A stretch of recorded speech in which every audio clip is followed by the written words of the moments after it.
I always give people the exact same advice. And it has certainly served me well in my career.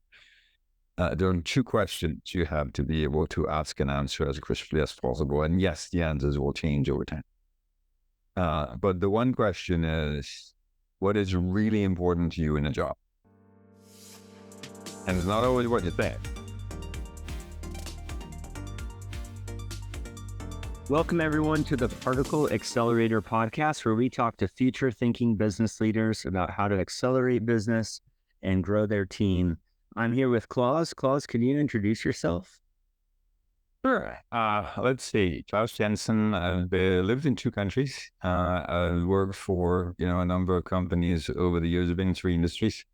The last 10 years I spent in healthcare. So consider myself a chief storyteller. Originally a technologist, turned into someone who lives and thrives in the intersection between business, technology, and people. So it's been a fascinating journey so far.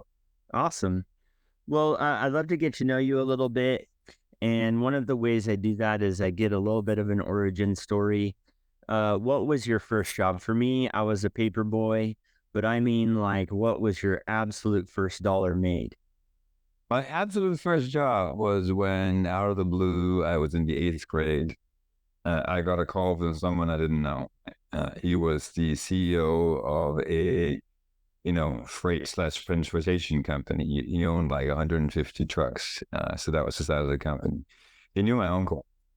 And his first question for me was, do you know computers?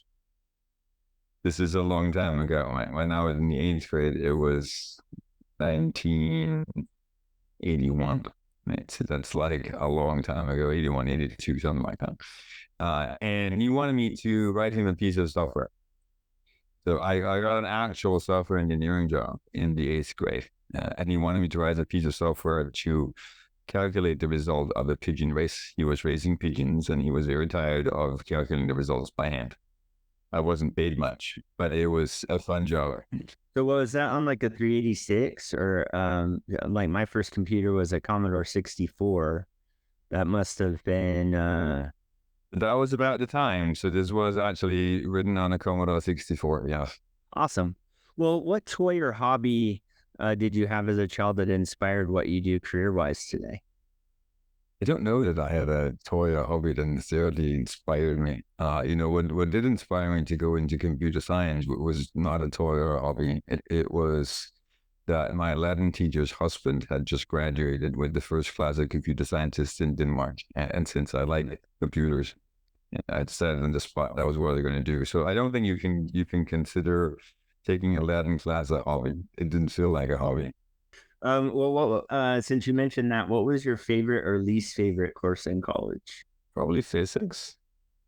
I like physics. I actually considered doing physics as my side to computer science instead of math, but in the end decided math was probably a better foundation for what I was going to do in my major. Least favorite? French. I didn't like my French teacher. I don't know. I like German just fine. For some reason, I didn't like French. I love it. Yeah, I was a mechanical engineer major before I switched to computer science, and I have to say physics was what turned my heart towards computer science. I didn't have to take physics 3 to get into that major, so we'll diverge there, but with equal admiration for French. What quote from a famous person lives in your mind rent-free? Opportunity is missed by many because it's dressed in overalls and looks like work. Thomas Edison. It's a great one. All right, last question from the lightning round here. What was the greatest invention or discovery, in your opinion, in the last 300 years? The last 300 years, electricity. That's easy. Because without electricity, nothing else would have happened. What tech trend significantly impacted you or your industry, and how has your company responded? I think it's two ways of looking at that. I mean, if you look at healthcare, COVID was obviously a systemic shock. And overnight, all of a sudden, you need to figure out what does this virtual thing look like. It was no longer something that happened on the side. I think we got it wrong initially as a replacement temporary for in-person visits. Not the right way of looking at it. It's also not the way we're looking at it to say it is an either or. I really think the future is going to be a blend of the two. So what we really saw coming out on the other side of COVID was a fusion of digital, virtual, and physical care capabilities. So I think where that's going, and it's really exciting, is what I would call an ambient healthcare system. An ambient system is one that is always present, always available for you when you need it, not intrusive and in the way when you don't. It's a combination of sensors, intelligent algorithms, people, care plans, etc. I think it's quite exciting to think about what we might do if we can combine clinical science with technology science, with logistics, with behavioral science on a bedrock of data science and AI. So really excited about that. It's going to take time. I think we're still learning what that looks like, but I believe it's going to happen. Yeah, I have to agree with you there. I think we're finding that my wife and I are finding that that we need to have a natural path as one source of information for healthcare, someone that will sit with us and know us and recommend diet and exercise and supplementation and those types of things. And then as we grow older, we also need a medical professional to give us diagnoses. And I feel though like the healthcare as we know it, the medical profession almost turns into a prescription grab and go. And I'm wondering if something that you're stumbling on here with the ambient healthcare is maybe what I desire, which is a blend of the two, where functional medicine is not the 1 in 100, but functional medicine is the new normal. I think that, and then a longitudinal view. I mean, I'd like to think that we can get at the whole person. Historically, we've been getting at the sick part of the person, right? Not necessarily the healthy and stay healthy part. We've talked about for 2 decades now, this whole notion of population health management. I think the key is health management. It really has to be individual. We've just never been able to scale it because it doesn't scale to have a healthcare professional, be in touch with you on a very regular basis to keep you healthy. It's just the cost model doesn't work, and there aren't enough resources. So that blend we just talked about is probably also the key to focusing on health and wellness, not just on curing disease. Now, curing disease is important because we're going to get sick, but staying healthy through whatever works for you, right, in your individual life, I think is important. And it's not about doing everything science tells you. Like, I mean, I eat potato chips and science tells me I really shouldn't, right? But I like potato chips, so I eat potato chips anyway. I think it comes down to helping you make the choices you want to make and living your healthiest possible life within those choices. Yeah, I love it. I love that. The good, better, best, I think is something that people need a lot of help with. Potato chips by themselves are not bad, but we can, it takes some counsel and some investigation to figure out like what's best for you. Love it. Well, what are 3 technology innovations you are betting on to drive your business growth? I mean, the obvious one is AI. What not? Yeah, I think it's one of those where a lot of the excitement is still AI for AI's sake, and that does not personally excite me a whole lot, right? Because invention for invention's sake is interesting and and it's intellectually stimulating, but it doesn't actually change the world. Yes. So one of the reasons I go to work is to try to make the world a better place. So you got to get to innovation that matters. But I do think that the application of AI the right way, not as a replacement for people, but as an augment, is going to be very meaningful in healthcare. And it's everything from helping people learn, be it like clinicians or patients, or even family and caregivers, through to clinical decision support and prescribing, so you can get rid of some of the relatively sort of low power labor that physicians don't like to do. So there's plenty of opportunity that does not require us to get an FDA approval and replace a human with an algorithm. So that's going to be really exciting. So that's one. The other one we just talked about and sort of meshes with this whole notion of ambient.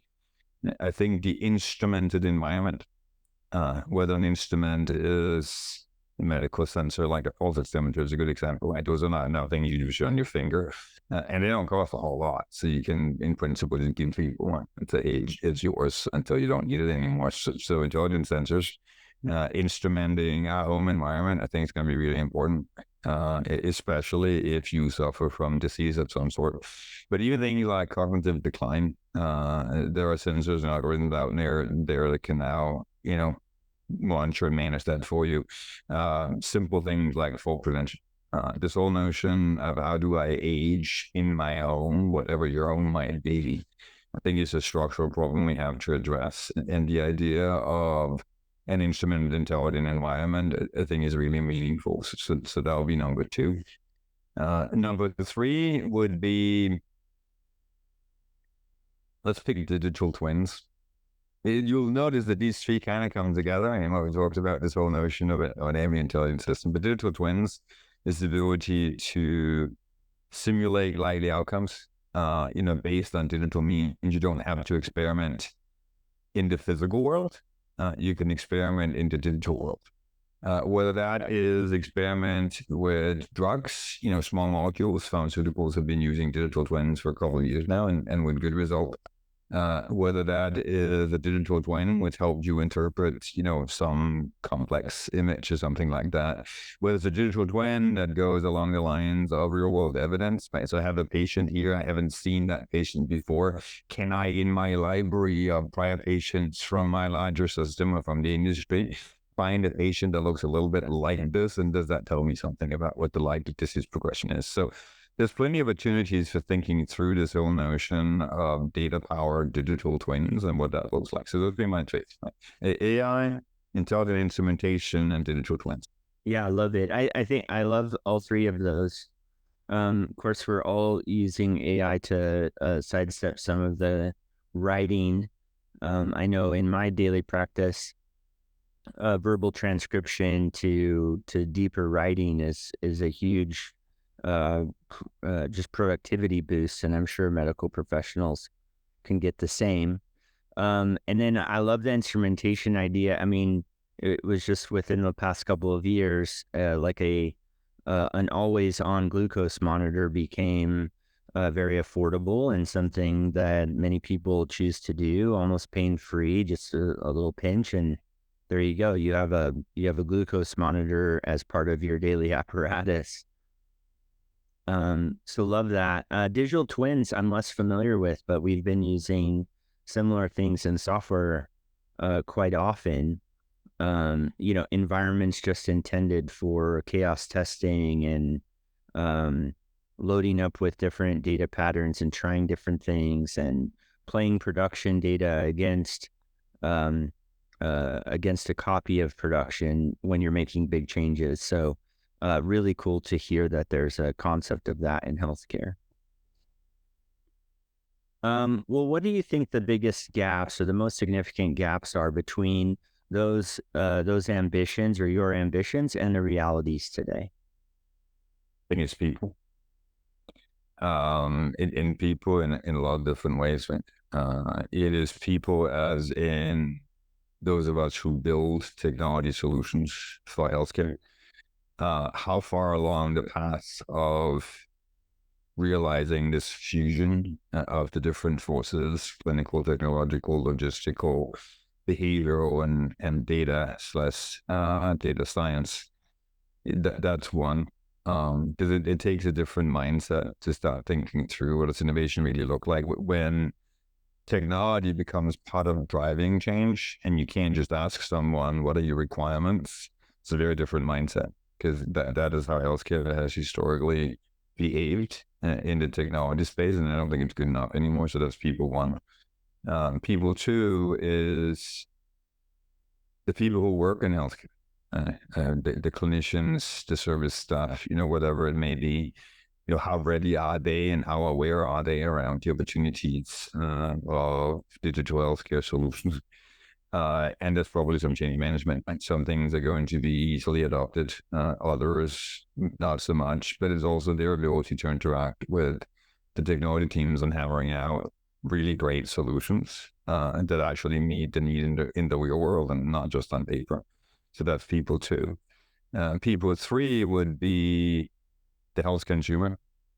And I use the word health consumer on purpose because it's not just people that are sick, like we talked about. It's anything that consumes anything from the larger healthcare ecosystem. The expectations are changing quite rapidly. Have we aligned the former two people with the third people, which is health consumers? And what is that going to look like? And you're going to be seeing demographic differences as well. So ability to manage and adapt to that, it's going to be really important. And people four would be the regulators. Good and bad. There is absolutely need for regulation. There's no question. There's also sometimes not necessarily the right depth of understanding of the reality of technology solutions in healthcare when you look at some of the regulation that comes out. Sometimes well-intended, sometimes a little bit less practical than perhaps, had been imagined by the people who made the rules. So people times four, I think that's a complex equation. Yeah, that's interesting. On the regulation tip, it seems like regulation to me always benefits the incumbent rather than the newer innovation. So, pharma being a good example of the long-term incumbent seems to get the benefit of the regulation rather than the penalty. And newer innovations have to ramp up to the place where they can defeat the regulation or comply with the regulation in order to rise to a fighting chance.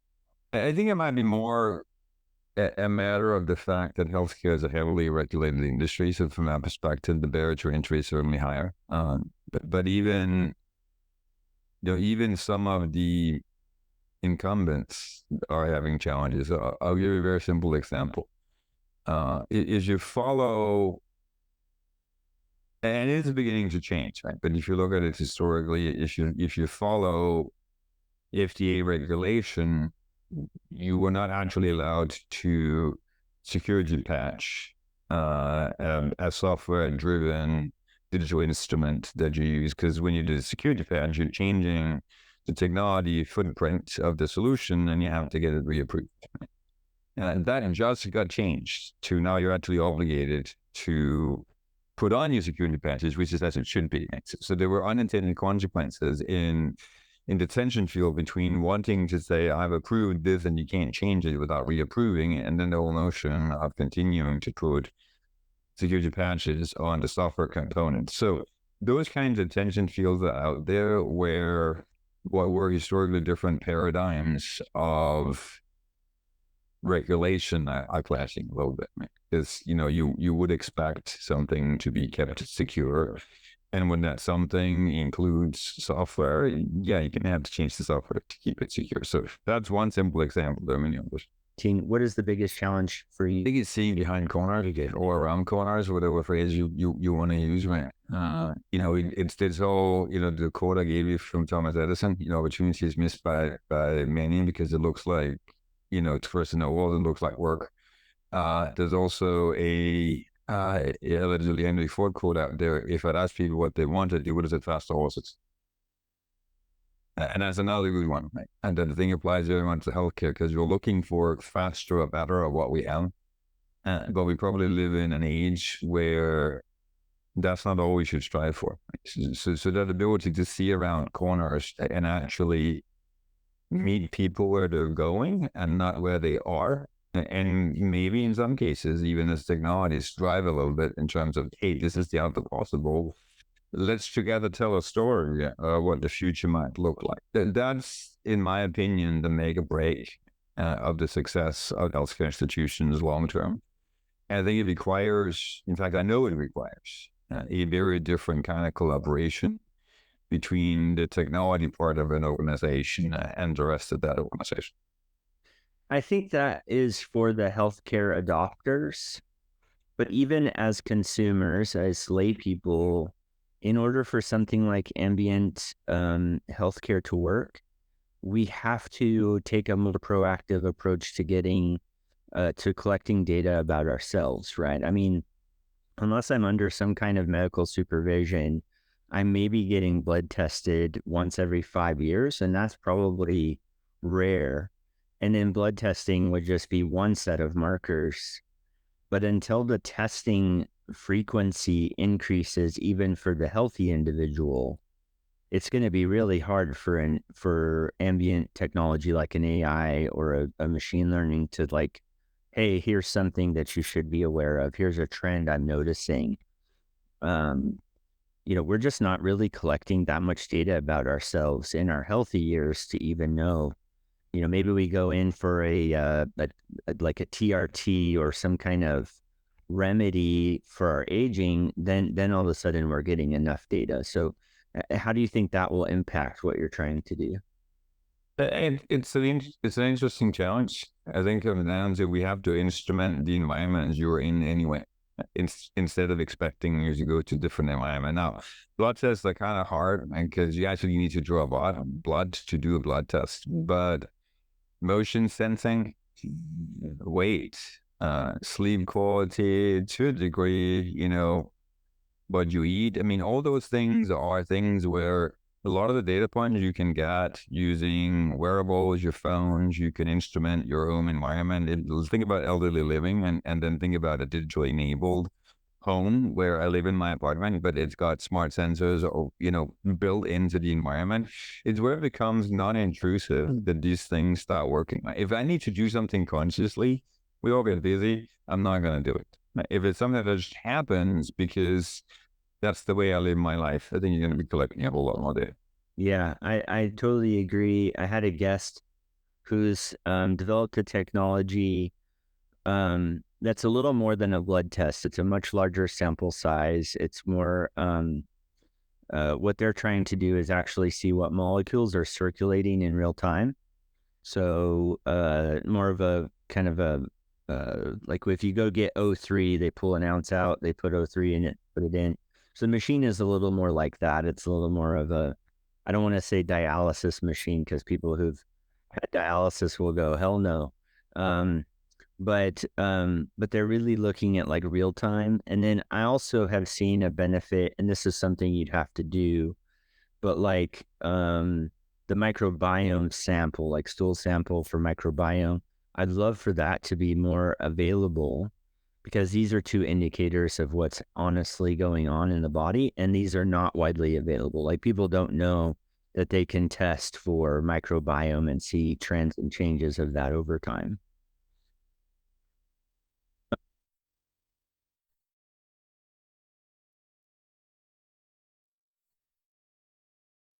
I think the first thing you do is to acknowledge that cutting edge technologies should not be thought of as something that sits on the side.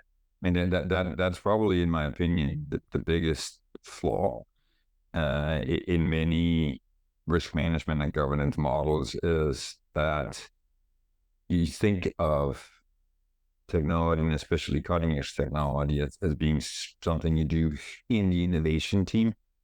If you enforce that separation of thought, it becomes harder to reintegrate when it gets time to actually deploy. So acknowledging and understanding that there are things you do just in the lab and those don't actually need to be risk management, but still maintaining a mindset that says that enterprise risk is enterprise risk is enterprise risk. I think you're better off. One simple example of that, and it's not a positive one, is that we used to think of cybersecurity as being all about privacy, and it was mostly some technology stuff that was sitting over in that. Well, if you think about ransomware, it's not the case.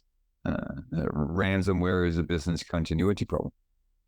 And that kind of mindset, I think, is what's going to help you. Actually thinking through how essential technology is in your operation, yes or no, and to what degree, and in treating it as business risk is the mindset that's going to help carry you through what's bound to be a bumpy period of time, right, between all the threat vectors out there and all the new technology we're going to put in place. So I think it's a balance. I think it's realizing that technology risk is business risk because technology is the business. And then being a little bit nimble in terms of how you go about it, because you also have to acknowledge that maybe the paradigm old, which was that we would be slow and careful about everything in all cases, isn't going to work. Yeah, that's so true.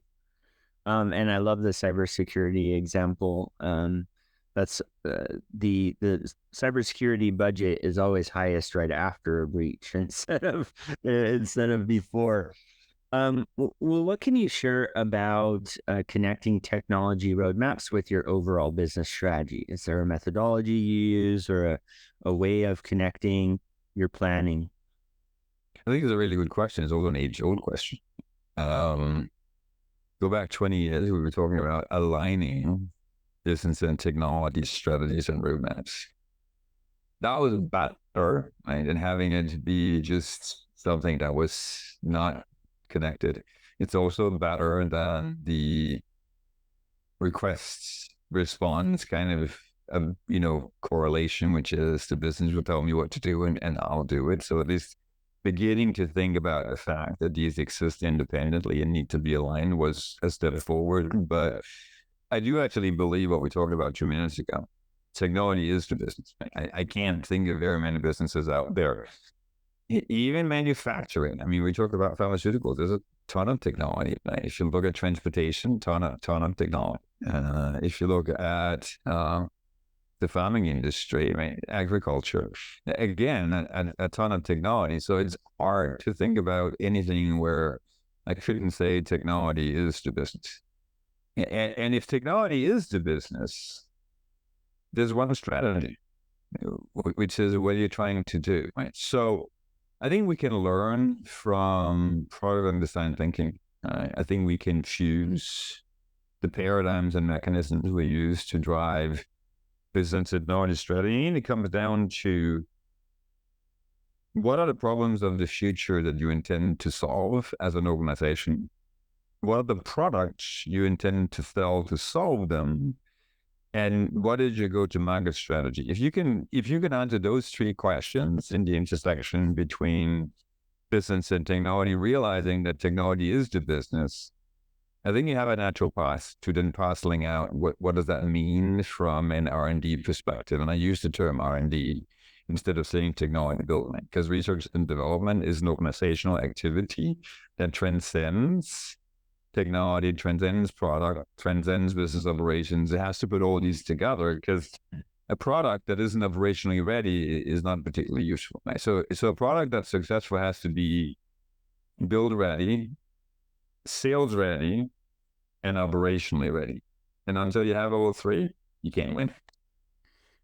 Is there a methodology, like if you're working with a C team and you're trying to put this roadmap, vision, goals, these kinds of things together, is there like a go-to methodology or a go-to like do you do annual planning? Like what's your general strategy for getting the C team aligned? I like Horizon 1, 2, and 3 kind of discussions. Right? Horizon 1 is you are 1 year out.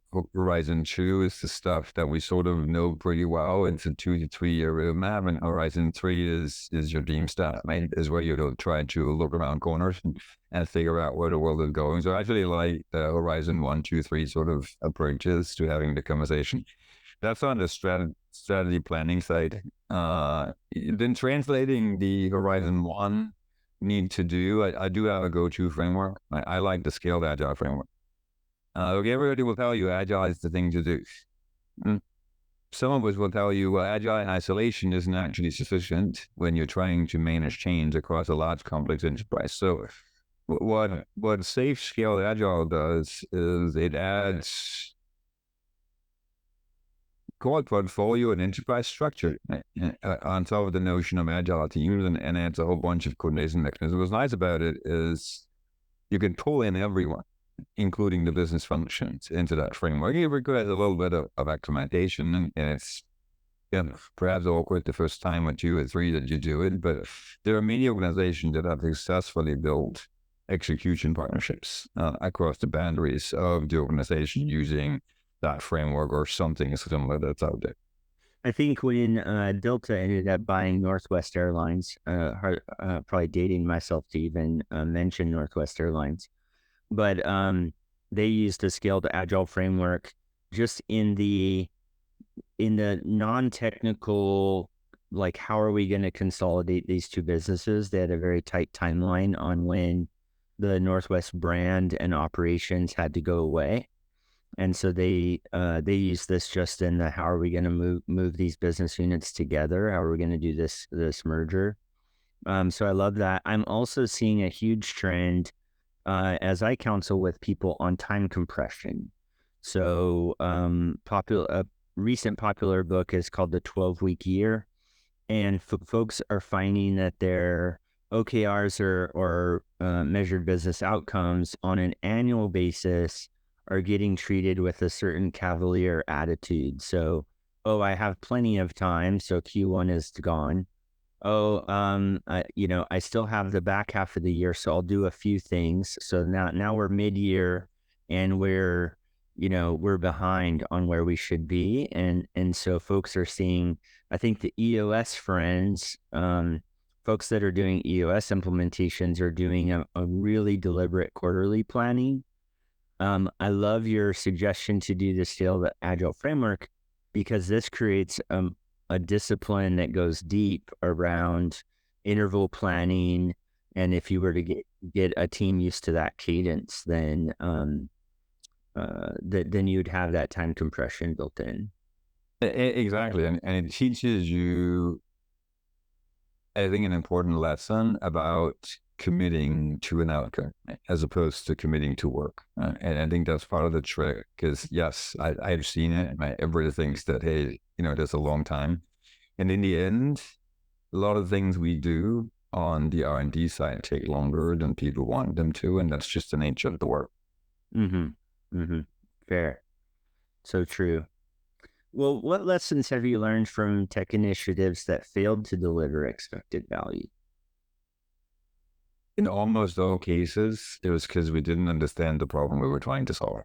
I mean, look, if you have the right team, if you have the right expectations, if you have the right resources, if you have aligned on timing expectations, we just talked about it. But let's say that you do a good job of all of that.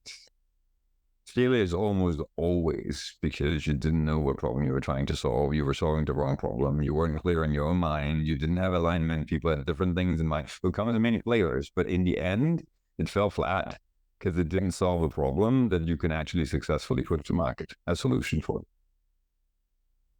And put to market can be on the outside, it could also be on the inside, because a lot of initiatives are really about optimizing yourself, be that an EMR implementation, an ERP implementation, whatever you pick. Those are complex product activities as well. And it just takes a certain discipline to make sure that you're clear on what you're trying to do.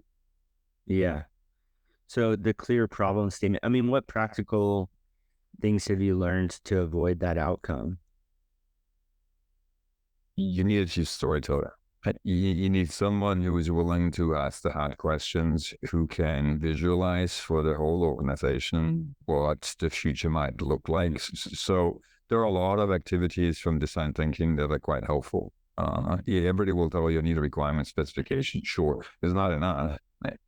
You also need a vision for what good looks like. So I borrow from design thinking. I like the notion of the who, the what, and the wow, because it's not just the what, it's the who are you helping. It's the wow which puts the sizzle into what it looks like. So there are lots of creative sort of techniques that you can put in play, and that intersection between people and solutions. Will it make it right every time? No. we all have scenarios where we got something wrong, but I would say if I did my best and I had a clear hypothesis, but the world ended up going in a different direction, it's actually okay, because we can't make the guesses exactly right every time, and the world does change.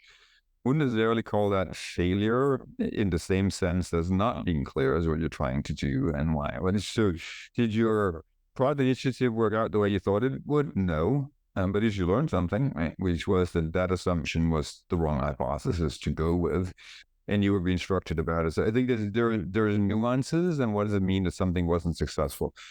Something not being successful because you made the wrong guesses on where the world was going to be is very different from something that completely failed because you weren't clear on what you were trying to do and why. Very good. Very good. So when you're leading a team, how do you cultivate a culture of innovation and digital fluency in your organization? You actually, I think, need to set up the opportunity to learn, not train, learn, two different things, right? So in my last many jobs, I have sponsored and established learning programs, and these happen over time.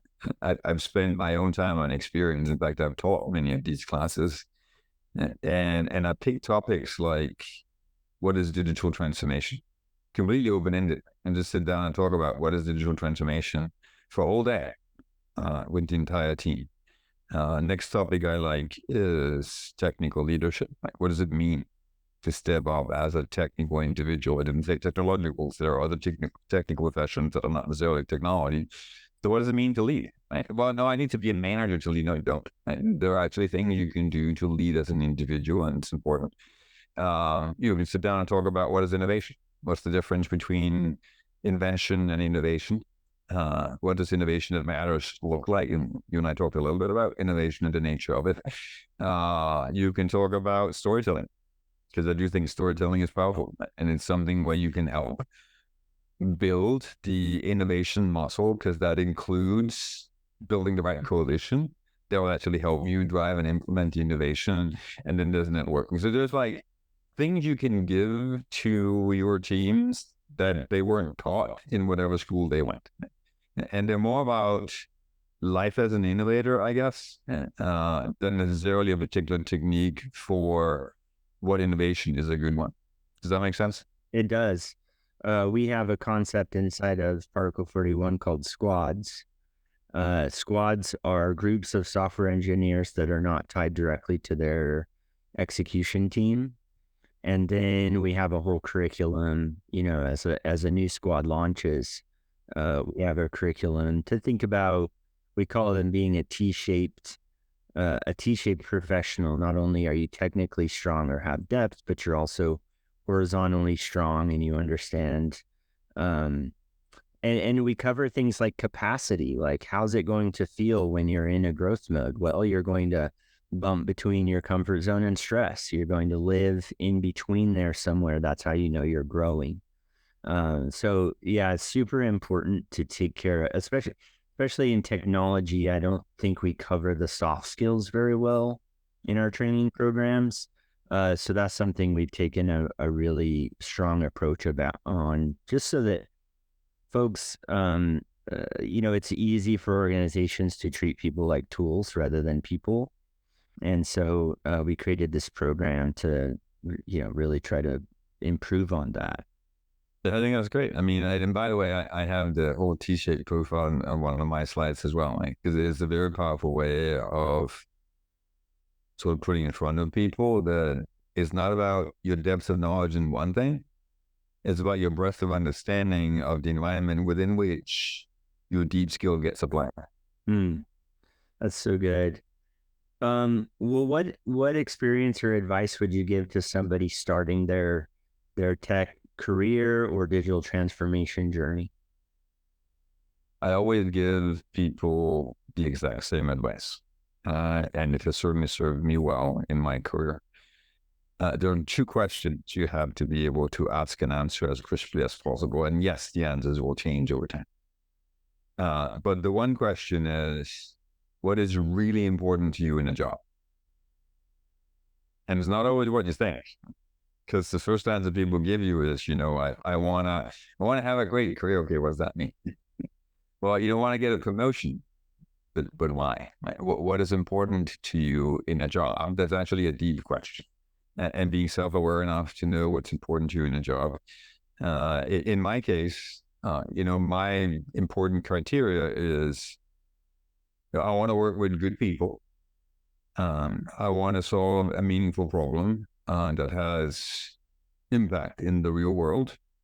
And I want an opportunity to leave things behind better than I found them, when I end up leaving the organization. I mean, but that might feel abstract to some. It's quite real to me. I mean, that has sort of guided my career decisions the last 15 years as I've been conscious about it.